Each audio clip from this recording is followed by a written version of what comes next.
So নমস্কার friends, তোমাদের exam তো চলে আসছে। হোপফুলি তোমরা তোমাদের প্রিপারেশনটুকু ভালোভাবে করছো। সো আমরা তো অনেকগুলো ক্লাস করেছি, আর বেশি সংখ্যক তো ক্লাস নেই, আর হার্ডলি কয়েকটি ক্লাস রয়েছে। আমরা উইদিন 1 উইকের ভিতরে আশা করি যে আমি কমপ্লিট করে দেবো আমার যেসব টপিকগুলো রয়েছে। ফ্রেন্ড, উইদিন 1 উইক আমরা কমপ্লিট করে দেব। তোমরা অবশ্যই সবগুলো ক্লাস করবে, দেখবে, পাশাপাশি যতগুলো প্রিভিয়াস ক্লাস করেছি সেগুলোও দেখবে। সো আজকে আমাদের যে ব্রিটিশ রিলেশন উইথ চাকটার উষ্ণাবাদ, তার মধ্যে পার্ট সেকেন্ড করতে যাচ্ছি। আমরা পার্ট সেকেন্ড করতে যাচ্ছি, তার আগে কিন্তু পার্ট ফার্স্ট তো করে নিয়েছি, সেটার প্রথম পার্ট কিছু সেটা করে নিয়েছি। তো আজকে আমাদের সেকেন্ড পার্ট হবে, ঠিক আছে? ব্রিটিশ রিলেশন উইথ চাকটার উষ্ণাবাদ, তার সেকেন্ড পার্ট। সো আমরা অলরেডি আমাদের প্রিভিয়াস ক্লাসে আলোচনা করেছিলাম যে সমতল ত্রিপুরাকে দুটি ভাগে ভাগ করা হয়েছিল। যখন রাজা দন্ডমাণিক্যের রাজত্বকালে ত্রিপুরা কার্যত তখন সময় দুভাগে ভাগ হয়ে যায়। তার মধ্যে একটি ছিল সমতল ত্রিপুরা, এবং আরেকটি কি ছিল সমতল ত্রিপুরা, এবং আরেকটি ছিল যে পাহাড়ি ত্রিপুরা। একটি ছিল সমতল ত্রিপুরা এবং আরেকটি হলো যে পার্বত্য ত্রিপুরা। তো সেই দুভাগে কিন্তু ত্রিপুরাকে ভাগ করা হয়েছিল। তো পরবর্তীকালে আমরা দেখেছিলাম যে সমতল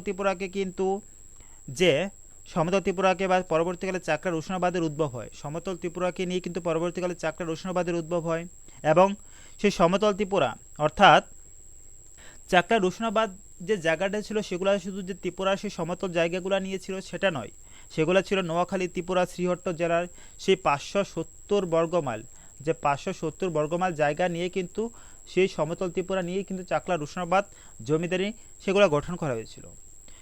বাট আমরা দেখেছি যে কিভাবে সেই সমতল ত্রিপুরা দখল করার জন্য ব্রিটিশরা মরিয়া হয়ে উঠেছিলেন, এবং সেই ক্ষেত্রেও কিন্তু যে ত্রিপুরার সেসব বিভিন্নভাবে ত্রিপুরাসী মাণিক্য বংশের অনেকেই সেক্ষেত্রে দায়ী ছিল।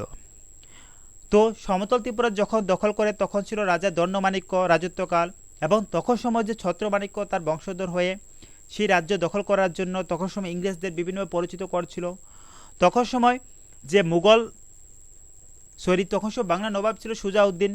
তো সুজাউদ্দিন ছিল তখন সময় বাংলা নবাব, এবং তখন সময় জানো যে সব কিছু যে ব্রিটিশ অধিকৃত ছিল, ত্রিপুরা অধিকৃত, সমতল ত্রিপুরা কিন্তু তখন সময় ব্রিটিশদের অধিকৃত ছিল। সেই ক্ষেত্রে কি করে, তখন সময় কিন্তু যে ছত্রমাণিক্যের বংশধর কিন্তু যখন জগতরাম কি করেছিল, যখন মীর হাবিবকে বলেছিল যে ত্রিপুরা রাজ্য দখল করার জন্য, তখন মীর হাবিব যে সুজাউদ্দিন অনুমতি নিয়ে কিন্তু ত্রিপুরাকে দখল করে বিভিন্নভাবে। পরবর্তীকালে আবার দেখে গিয়েছিলাম যে ধর্মমাণিক্যকে কিন্তু তার রাজ্য আবার ফিরিয়ে দেওয়া হয়েছিল।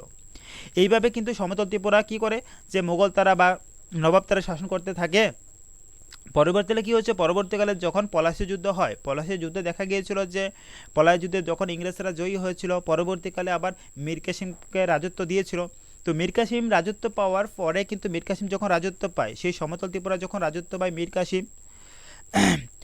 কাসিম যখন রাজত্ব পায় সেই সমতল ত্রিপুরা, তখন কি করেছে মীর কাসিম ব্রিটিশদের সাথে একটা সন্ধি করেছিল, এবং সেই সন্ধির সূত্র অনুসারে এবং সেই সন্ধিকে ধরেই কিন্তু বর্ধমান মেদিনীপুর ও চট্টগ্রামের জমিদারি কিন্তু তখন ব্রিটিশ সাম্রাজ্যের হাতে ছেড়ে দেয়। এইভাবে কিন্তু ব্রিটিশরা কি করে, ব্রিটিশরা কিন্তু ত্রিপুরার অনেকটা কাছে চলে আসে, ত্রিপুরা দখলে অনেকটা কাছে চলে আসে তারা এইভাবে ত্রিপুরা দখলের। তো আমরা পড়েছি তো অলরেডি, কিন্তু তারা ত্রিপুরা দখলে কাছে চলে আসে, এবং ত্রিপুরা রাজ্যের সাথে যেহেতু কাছে চলে আসে, অবভিয়াসলি ত্রিপুরা রাজাদের সাথে তো সংঘর্ষ হবেই। যেহেতু দুই শক্তি কাছে চলে আসছে একজন আরেকজনের, তাহলে সেই ক্ষেত্রে তো সংঘর্ষ হওয়ার কথাই ছিল। কারণ ব্রিটিশ তারা জানো যে ব্রিটিশ তারা মনোভাব কীরকম ছিল, তাদের মনোভাব কীরকম ছিল, তারা কিন্তু সবসময় যে গ্রাস করা নীতিতে বিশ্বাসী ছিল। দেখেছো যে ইন্ডিয়াকে তারা বা এশিয়ার বিভিন্ন জায়গাগুলোকে তারা কিভাবে গ্রাস করছিল, সেইভাবে যখন তারা ইন্ডিয়াতে আসে এবং ইন্ডিয়ার যেভাবে অন্যান্য স্টেটগুলোকে গ্রাস করছিল, সেইভাবে কিন্তু সমতল ত্রিপুরার কাছে চলে আসে, এবং তারা ত্রিপুরাকেও আস্তে আস্তে গ্রাস করতে শুরু করেছিল বিভিন্নভাবে। সো ফ্রেন্ড, এই ছিল আমাদের প্রিভিয়াস ক্লাসে যেগুলো করেছিলাম তোমাদেরকে, এখন আমরা নতুন কিছু করাবো অবশ্যই, যে কিভাবে ত্রিপুরা রাজার সঙ্গে ইংরেজদের দ্বন্দ্ব শুরু হয়। তো ফ্রেন্ড, পলাশী যুদ্ধের পর সেটা খুবই বিখ্যাত যুদ্ধ, সেটা খুব ফেমাস যুদ্ধ, তোমরা সবাই আশা করি সবাই সেটা পড়েছ, সেই পলাশীর যুদ্ধ, যেটি হয়েছিল 1757 খ্রিস্টাব্দে পলাশীর যুদ্ধটি, ঠিক আছে? সো পলাশী যুদ্ধের পর থেকে কিন্তু ইংরেজরা বিভিন্নভাবে ছলে বলে কৌশলে কিন্তু ভারতের যে বিভিন্ন জায়গাগুলোকে, বিভিন্ন অঞ্চলগুলোকে তারা কি করতে দখল করতে শুরু করে, যে ভারতের বিভিন্ন অঞ্চলগুলোকে তারা দখল করতে শুরু করে। সো এইভাবে তারা দখল করতে বা গ্রাস করতে তারা শুরু করে। দেখা গিয়েছিল যে যখন পলাশযুদ্ধ শেষ হয়েছিল বা পলাশযুদ্ধে তারা বিজয়ী হয়েছিল, তখন সময় এবং তখন সময়কালে যে কৃষ্ণমাণিক্য ছিল যে ত্রিপুরা রাজা, যখন সময় ইংরেজরা গ্রাস করতে শুরু করে ভারতের বিভিন্ন অঞ্চলগুলোকে, তখন সময় যে ত্রিপুরা রাজা ছিল কৃষ্ণমাণিক্য ছিল তখন সময় যে ত্রিপুরার রাজা ফেন। তো কৃষ্ণমাণিক্য তখন সময় ছিল ত্রিপুরার রাজা, এবং সেই সময় চট্টগ্রাম ছিল কি ব্রিটিশ ইস্ট ইন্ডিয়া কোম্পানির ওদিকে। আমরা পড়েছিলাম যে চট্টগ্রাম, নোয়াখালী, ত্রিপুরা, সিহট্ট প্রভৃতি জেলাগুলোকে নিয়ে যে চাকরার উষ্ণবাদ গঠন করা হয়েছে সে 570 কিলোমিটার, সে 570 বর্গমাইল দূরে চাকরার উষ্ণবাদ গঠন করা হয়েছিল। যেহেতু তখন সময় যে চট্টগ্রাম কি করেছিল, যে তখন সময় কিন্তু চট্টগ্রাম যে ব্রিটিশ সাম্রাজ্য অধিকারভুক্ত ছিল, যে চট্টগ্রাম ছিল ব্রিটিশ ইস্ট ইন্ডিয়া কোম্পানির অধিকার ছিল। তো এই জন্য কী হয়েছিল, এই জন্য কিন্তু সিংহাসন আরোহণের কিছুদিন পর দেখা গিয়েছিল যে তখন সময় যে কৃষ্ণমাণিক্য যখন থেকে সিংহাসন আরোহণ করে,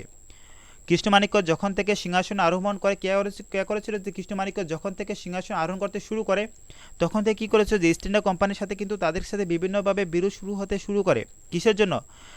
সিংহাসন আরোহণের কিছুদিন পর থেকে যে চাকরা রোশনাবাদের যে রাজত্ব নিয়ে বা রাজস্ব নিয়ে বা রাজত্ব করাকে নিয়ে কিন্তু চট্টগ্রামে সেই ব্রিটিশ ফৌজদার ছিল তখন সময় দে রাজাখা। তখন সময় চট্টগ্রামে ব্রিটিশ ফৌজদার ছিল রাজাকার সাথে কিন্তু বিভিন্নভাবে ত্রিপুরা রাজা তখন কৃষ্ণমাণিক্যের কিন্তু বিরোধ শুরু করে।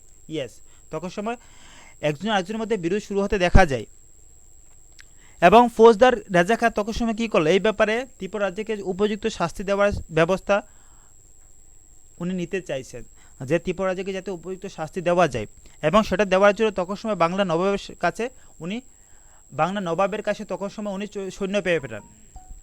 বাংলা নবাবের কাছে সৈন্য চেয়ে পাঠান, কিসের জন্য সৈন্য চেয়ে পাঠান? যে কৃষ্ণমাণিক্যকে শাস্তি দেওয়ার জন্য, এবং সেটা চেয়েছে রাজাখা। তখন সময় ব্রিটিশদের সেই রাজস্ব সংগ্রহ করতে রাজাখা চট্টগ্রামের অধিকর্তা ছিল। তো সেই কারণে কিন্তু দেখা গিয়েছিল যখন রাজাকার সঙ্গে কৃষ্ণমাণিক্যের সঙ্গে বিরোধ শুরু হয়, তখন রাজাকা কী করেছিল, যে কৃষ্ণমাণিক্যকে উপযুক্ত শাস্তি দেওয়ার জন্য বাংলা নবাবের কাছে সৈন্য চেয়ে পেটেছিল।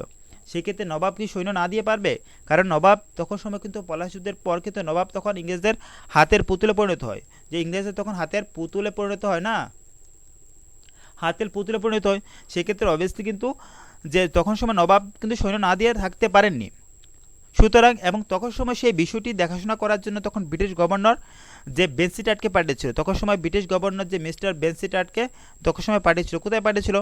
তখন সময় সেসব বিষয় দেখাশোনা করার জন্য, যে ত্রিপুরাকে দখল করা অথবা আক্রমণ করা নিয়ে, সেগুলো নিয়ে কাকে পাঠিয়েছিল? যে বেনসিটাটকে যে পাঠিয়েছিল।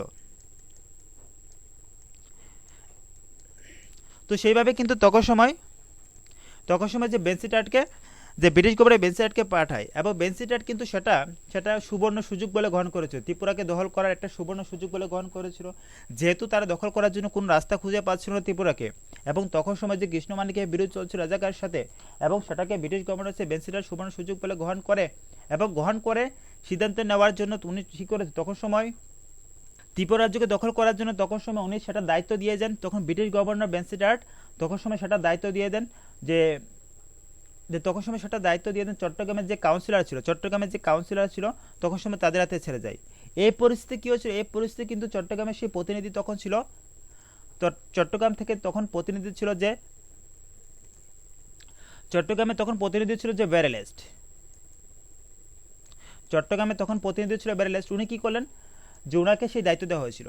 প্রথমত দায়িত্ব দেওয়া হয়েছিল ইংরেজ ইস্ট ইন্ডিয়া কোম্পানির দ্বারা, যে বেনসিটাটকে গভর্নরকে দায়িত্ব দিয়েছে, গভর্নর পরবর্তীকালে সেটা চট্টগ্রামের যে কাউন্সিলর ছিল সেই কাউন্সিলের হাতে সেই দায়িত্ব দিচ্ছে, এবং কাউন্সিলের প্রতিনিধি ছিল তখন সময় যে মিস্টার ব্যারেলেস। তো মিস্টার ব্যারেলেস কিন্তু তখন সময় সেই সিদ্ধান্ত গ্রহণ করলেন যে সেটাকে তারা দখল করবে। তো উনি সেটাকে বাস্তবায়িত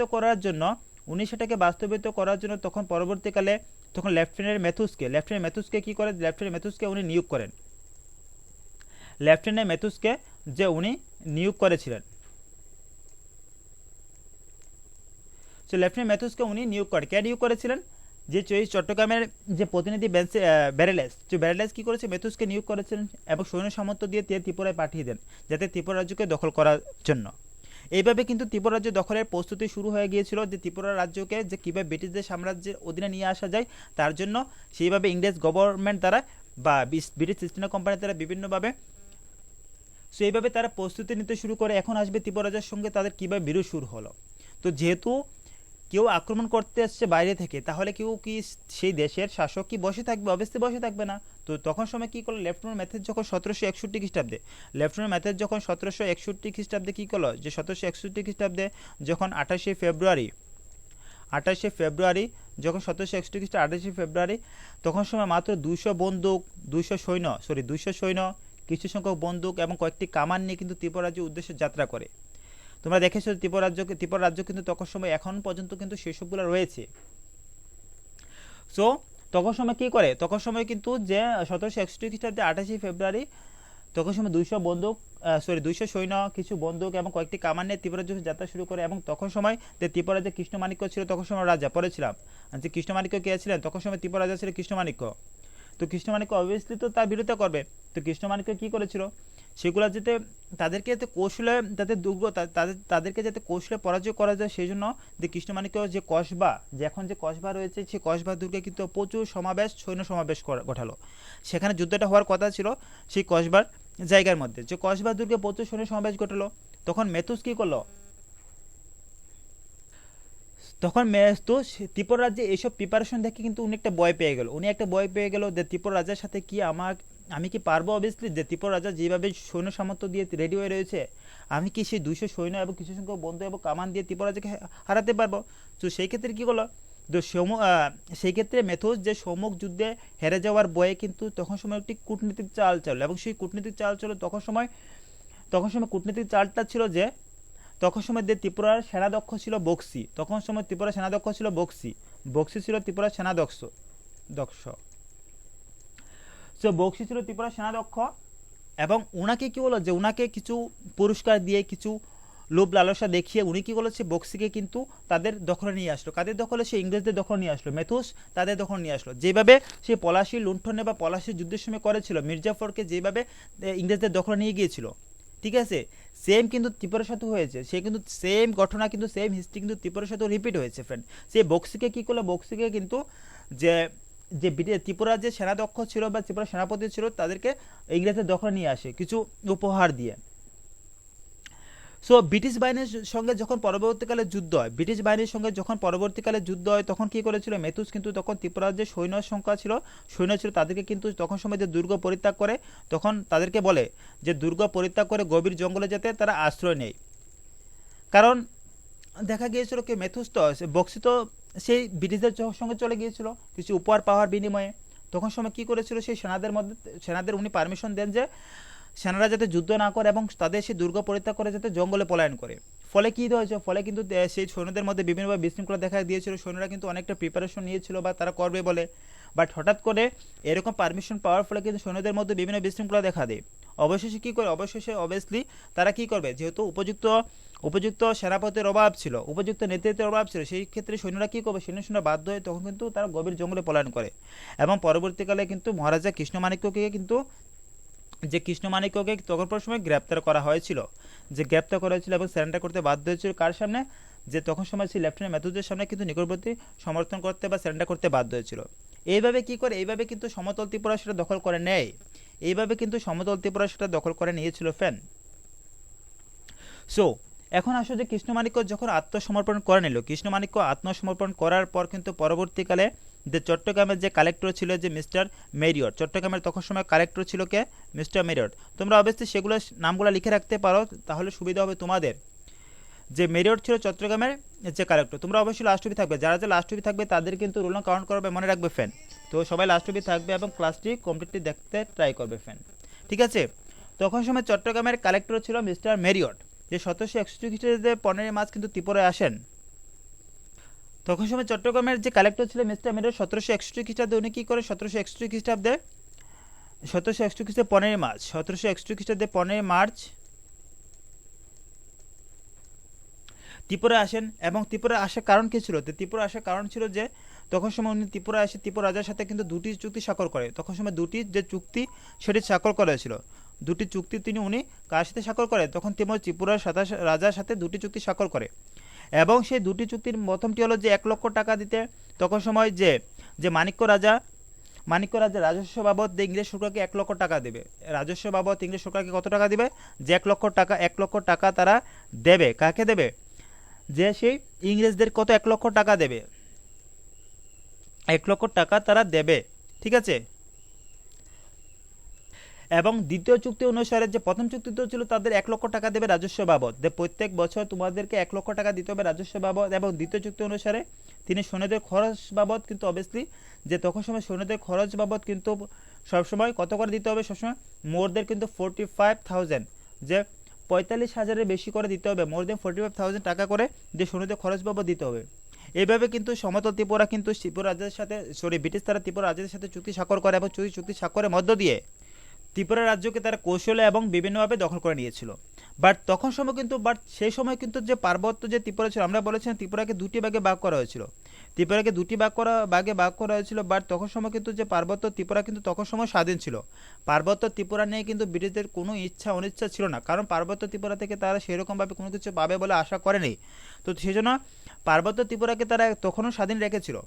এইভাবে কিন্তু যে ত্রিপুরা রাজ্যের সাথে বিভিন্ন চুক্তি স্বাক্ষরিত হয় এবং তার কিছু সময়ের মধ্যে পরে দেখা গিয়েছিল যে তখন তার কিছু সময়ের পরে যখন দেখা গিয়েছিল যে রাল অফ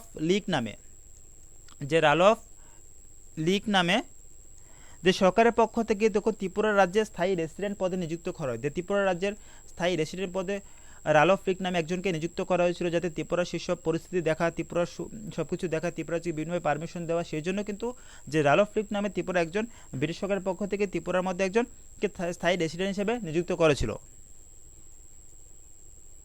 সো ফ্রেন্ড, 1761 খ্রিস্টাব্দে যে 1761 খ্রিস্টাব্দে চুক্তি হয়েছিল, সেই চুক্তি অনুসারে কিন্তু ব্রিটিশ তারা যে ত্রিপুরাকে তো তারা কখনো যে ডাইরেক্টলি শাসন করতো না। তারা ভাবলো যে ত্রিপুরা থেকে যদি আমরা সেইভাবে কর নিয়ে আমাদের স্বার্থ উদ্ধার হয় তাহলে সেটাই ভালো, কারণ শাসন করার থেকে যদি আমরা বার্ষিক টাকা সেটা পেয়ে যাই তাতে কোনো সমস্যা হলো না। সেই ক্ষেত্রে ত্রিপুরা যে টাকা আমাদেরকে টাকা দিতে বাধ্য থাকবে, সেই ক্ষেত্রে তাদের কোনো কষ্ট করতে হবে না, তাদের কোনো কিছু করতে হবে না। তবে ইংরেজরা কিন্তু সেই সময় এই অঞ্চলে যে সরাসরি দখল না করে, তো সেইভাবে কিন্তু ত্রিপুরা রাজ্যকে নির্দিষ্ট করে বিনিময়ে এই অঞ্চলে যে শাসনের দায়িত্ব সেটা দিয়ে দেন। তো তার জন্য যে ত্রিপুরা রাজা, তার ফলে কি হয়েছিল, যে সমতল ত্রিপুরা বিশিষ্ট অধীনস্থ জমিদারে কিন্তু রাজা থেকে তখন সময় কি হয়েছে, জমিদারে পরিণত হয়েছিল। কারণ তখন সময় তো ত্রিপুরা ছিল, সমতল ত্রিপুরা ব্রিটিশের অধিকারে ছিল। তো ব্রিটিশ তারা তাদের প্রতিনিধি হিসাবে ত্রিপুরা রাজাকে রেখেছিল, যে তুমি ত্রিপুরাকে দেখবে, শাসন করবে এবং বার্ষিক এত টাকা আমাকে দেবে। তো সেইভাবে কিন্তু ত্রিপুরা রাজা পরবর্তীকালে ত্রিপুরা জমিদারে পরিণত হয়। এখন আসো যে ব্রিটিশ কর্তৃক সরাসরি তো আমরা দেখলাম যে ত্রিপুরাকে দখল করলো না, কিছু চুক্তির বিনিময়ে যে ত্রিপুরার সেই রাজাদের হাতে ছেড়ে দিয়েছিল। বাট পরবর্তীকালে কিন্তু ব্রিটিশ কিছু সময়ের পরে তারা তাদের মত পরিবর্তন করলো এবং মত পরিবর্তন করে তারা তখন সময় আবার যে ত্রিপুরাকে দখল করার জন্য বা ত্রিপুরা তাদের হাতে নেওয়ার জন্য তারা আবার উদ্যোগ গ্রহণ করলেন। এবং তার জন্য কিন্তু কিছুদিন পরে দেখা যাচ্ছে কৃষ্ণমাণিক্যের পরিবর্তে পরবর্তীকালে যে ত্রিপুরার যে ইংরেজরা কী করলো, যে বলরাম মাণিক্যকে তখন বলরাম মাণিক্যকে যে চাকরা রুশনাবাদের জমিদারি প্রদান করা হয়, বলরাম মাণিক্যকে চাকরা রুশনাবাদের জমিদারি প্রদান করা হয়েছিল ফ্রেন্ড। এইভাবে কিন্তু যে ত্রিপুরার রাজশক্তি কিন্তু ধীরে ধীরে সংকুচিত হতে শুরু করে, ত্রিপুরার যে রাজশক্তির ক্ষমতা ছিল সেগুলো কিন্তু ধীরে ধীরে সংকুচিত হতে শুরু করে। অবশ্য কিন্তু কিছুদিন পরে আবার সেই কৃষ্ণমাণিক্যকে কিন্তু আবার পরবর্তীকালে আবার রাজা বানিয়েছিল। আবার কৃষ্ণমাণিক্য কিন্তু পরবর্তীকালে ইংরেজরা আবার কিছুদিন পরে ওনাকে রাজা বানিয়েছিল বা চাকরা রুশনাবাদের জমিদারি ফিরিয়ে দেওয়া হয়েছিল। বাট কৃষ্ণমাণিক্যের রাজত্বের তখন শেষ পর্যায়ে, যখন কৃষ্ণমাণিক্যের রাজত্বের শেষ পর্যায়ে আসে তখন সময় দেখা গিয়েছিল কি, তখন সময় ব্রিটিশ তারা অভিযোগ তুলেছিল যে তার রাজত্বের শেষ পর্যায়ে চাকরা রুশনাবাদ কিন্তু শাসন কার্য যথাযথভাবে সম্পূর্ণ হচ্ছে না। এবং সেসব কিছু দেখিয়ে কিন্তু কোম্পানি কি হলো, ইস্ট ইন্ডিয়া কোম্পানি 1782 খ্রিস্টাব্দে তখন সময় কি, যে ত্রিপুরাকে সম্পূর্ণভাবে দেশ দখল করে নেয়। 1782 খ্রিস্টাব্দে ত্রিপুরাকে সম্পূর্ণভাবে দখল করে এবং সমতল ত্রিপুরা তখন থেকে যে ব্রিটিশদের হাতে চলে আসে। অবশ্য পরবর্তীকালে যে কৃষ্ণমাণিক্য তখন সময় রাজা ছিলেন, ওনাকে পেনশনের ব্যবস্থা করেছে, ওনার জন্য যে পেনশন, সেই পেনশনের ব্যবস্থা উনি করেছিলেন। কে করেছিলেন, যে ব্রিটিশ ইস্ট ইন্ডিয়া কোম্পানি ওনার জন্য পেনশনের ব্যবস্থা করেছিলেন। তো এই ছিল ফ্রেন্ড ব্রিটিশ তারা কীভাবে সেই সমতল ত্রিপুরা দখল করে। এখন আসো যে সমতল ত্রিপুরা দখলের প্রভাব বা ফলাফল কী ছিল। তো প্রভাব বা ফলাফলের যদি কথা বলতে হয়, প্রথমত বলতে হবে আমাদের তখন সময় যে ত্রিপুরার রাজ্য যেহেতু ব্রিটিশদের অধিকারে চলে গিয়েছিল এবং তারপরে কিন্তু যে ইংরেজদের দখলে যাওয়ার পর ত্রিপুরা রাজ্যের যে পরিধি কিন্তু হ্রাস পেয়েছিল। হ্রাস কীভাবে পেয়েছিল, আমরা পড়েছিলাম যে ত্রিপুরাকে দুটি ভাগে ভাগ করা হয়েছিল। যেহেতু তারা সমতল ত্রিপুরা দখল করে নেয়, তাদের কাছে তো রইল কি পার্বত্য ত্রিপুরা। তো ত্রিপুরা রাজ্যের সেই ভূখণ্ড কিন্তু সীমাবদ্ধ হয়ে পড়ে। ত্রিপুরা রাজ্যের সেই ভূখণ্ড কিন্তু যে সীমাবদ্ধ, ত্রিপুরা রাজ্য কিন্তু সে পার্বত্য ত্রিপুরার মধ্যে যে পার্বত্য ভূখণ্ডের মধ্যে সীমাবদ্ধ হয়ে পড়ে, তাতে সমতল ত্রিপুরার মধ্যে আর ত্রিপুরা রাজার অধিকার হইল না। এইভাবে কিন্তু তার পাশাপাশি তখন সময় যেহেতু ত্রিপুরা রাজ্যের অর্ধেকটা অংশ ব্রিটিশদের হাতে চলে গিয়েছিল, সেই ক্ষেত্রে সো পার্বত্য ত্রিপুরা থেকে আসবেটা কি, তো সেই ক্ষেত্রে সেই কিছু দেখে কিন্তু ত্রিপুরা রাজ্যের আয়ু কিন্তু বহুলাংশে যে হ্রাস পায়। ত্রিপুরা রাজ্যের আয় কিন্তু সেই ক্ষেত্রে বহুলাংশ হ্রাস পেয়েছিল, যেহেতু ত্রিপুরা রাজ্যকে দু খণ্ডে বিভক্ত করা হয়েছিল। এবং তারই প্রতিবাদে কিন্তু এবং চাকরা রুশনাবাদে সেই জমিদারি হাতছাড়ার পর এবং সহি সমতল ত্রিপুরা হাতছাড়া হওয়ার পর কিন্তু তখন সময় রাজার সেই সামরিক দুর্বলতা অন্তত প্রকট হয়ে ওঠে, এবং প্রকট হয়ে উঠছিল সেই সামরিক দুর্বলতাগুলা, যে রাজার সেই সামরিক দুর্বলতা সেগুলো কি প্রকট হয়ে উঠেছিল, কারণ রাজা সেইভাবে তাদের সেগুলো রক্ষা করতে পারেনি। তো মানুষদের সামনে অবশ্যই তাদের রাজা সেই সামরিক দুর্বলতা প্রকট হয়ে তো উঠবেই। এবং একই সঙ্গে সমতল ত্রিপুরা ব্রিটিশদের অধিকার সেগুলো কিন্তু যে রাজার দুশ্চিন্তার কারণ হয়ে দাঁড়িয়েছিল, কারণ সমতল পার্বত্য ত্রিপুরা কিন্তু ইংরেজদের চাইলে যে কোনো সময় যে কোনো পরিস্থিতি যে কোনো কারণ দেখিয়ে কিন্তু তারা দখল করে নিতে পারবে, তাতে ত্রিপুরার রাজার কোনো কিছু করার থাকবে না, ঠিক আছে না, তাতে ত্রিপুরা রাজা কোনো কিছু করার থাকবে না। সেক্ষেত্রে ত্রিপুরা রাজার দুশ্চিন্তা তো অবশ্যই বাড়বে। তাছাড়া আমরা পড়েছিলাম যে সমতল ত্রিপুরা কিন্তু যে ইংরেজ তারা কিন্তু সরাসরি তারা শাসন করতো, তারা তাদের নিজস্ব কোনো ব্যক্তিকে তারা সেখানে বসাতো এবং তারা শোষণ করতো। সেই ক্ষেত্রে অবভিয়াসলি প্রজার উপর বেশি পরিমাণে করের চাপ আসবে, কারণ যাদেরকে বসাবে তারা তো অবশ্যই চাইবে যে প্রজা থেকে যাতে বেশি পরিমাণে কর নেওয়া যায়, ব্রিটিশদের যদি দেওয়া যায়, খুশি করা যায়। সেই ক্ষেত্রে কিন্তু যে ত্রিপুরার আর্থিক অবস্থা অনেক শোচনীয় হয়ে পড়েছিল। সো ইংরেজরা যখন 1782 খ্রিস্টাব্দে যখন চাকরা রুশনাবাদ নিজেদের খাস তালুকে পরিণত করার পরও কিন্তু কোম্পানি তখন সরকার কী করলো 1792 খ্রিস্টাব্দে আবার কী করলো 1792 খ্রিস্টাব্দে আবার কিন্তু জমিদারি ত্রিপুরা রাজ্যকে ফিরিয়ে দেয়। তারা ভাবলো যে সেই সব অঞ্চল সরাসরি দখল না করে, সরাসরি শাসন না করে যদি আর্থিক দিক থেকে তারা কিন্তু অনেকটা লাভবান হয়েছিল, কারণ তারা যা কিছু চাইতো সব কিছু তারা কিন্তু পেত। কিন্তু পরবর্তীকালে দেখা যায় যখন কর্নওয়ালিস গভর্নর হয়ে আসে, যখন কর্নওয়ালিস যখন গভর্নর হয়ে আসে, কিন্তু কর্নওয়ালিস যখন আসে উনি তখন যে ত্রিপুরা মহারাজা ছিল, তখন সময় ত্রিপুরা মহারাজা ছিল যে রাজদর, তখন সময় ত্রিপুরা মহারাজা ছিল রাজদর ছিল তখন সময় যে ত্রিপুরা মহারাজা। এবং ওনার সাথে কিন্তু ওনার সঙ্গে সেই চাকলা রুশনাবাদের বিষয়টি নিয়ে চিরস্থায়ী বন্দোবস্ত কিন্তু করেছিল ওনার সাথে সেই কর্নওয়ালিস, ঠিক আছে ফ্রেন্ড।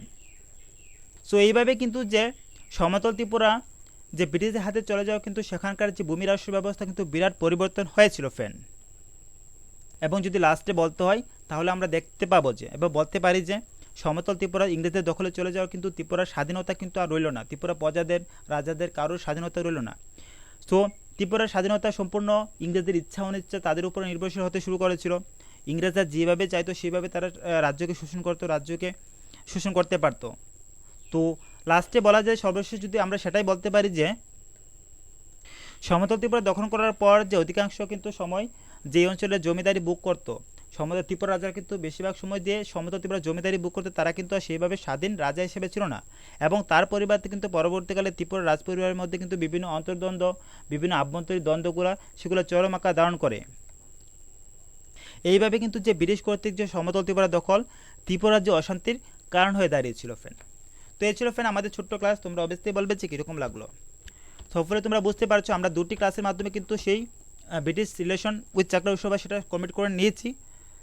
তো নেক্সট ক্লাস যখন করাবো অবশ্যই নতুন আরেকটি টপিক স্টার্ট করবো। So till then thank you. যাদের লাস্ট টপিক ছিল অবশ্যই তোমরা যাবে উইদিন 10 to 20 মিনিটের মধ্যে তোমরা তোমাদের রোল নং এবং নাম লিখবে। তোমরা দেখেছি ফ্রেন্ড অনেকেই যখন নাম রোল নং লিখতে কিন্তু মিস্টেক করো। কীভাবে মিস্টেক করো, তোমরা যেভাবে লিখবে কিন্তু সেইভাবে কিন্তু তোমাদের নাম এবং রোল নং যাবে। তখন তোমরা তোমার নাম লিখবে, তারপর সুন্দর করে তোমার নাম যেটি রয়েছে নেম লিখে নেমটি লিখবে, তারপর রোল নং যেটি রয়েছে রোল নং লিখে সেটি লিখবে এইভাবে, ঠিক আছে। অনেকে থেকে রোল নং আগে লিখো পরে লিখো মিক্সড করে লিখো, তো এইভাবে লিখবে না, তো সুন্দরভাবে লিখবে, ঠিক আছে। Okay friend, thank you, stay safe, stay healthy, and don't forget to skip money. Thank you all.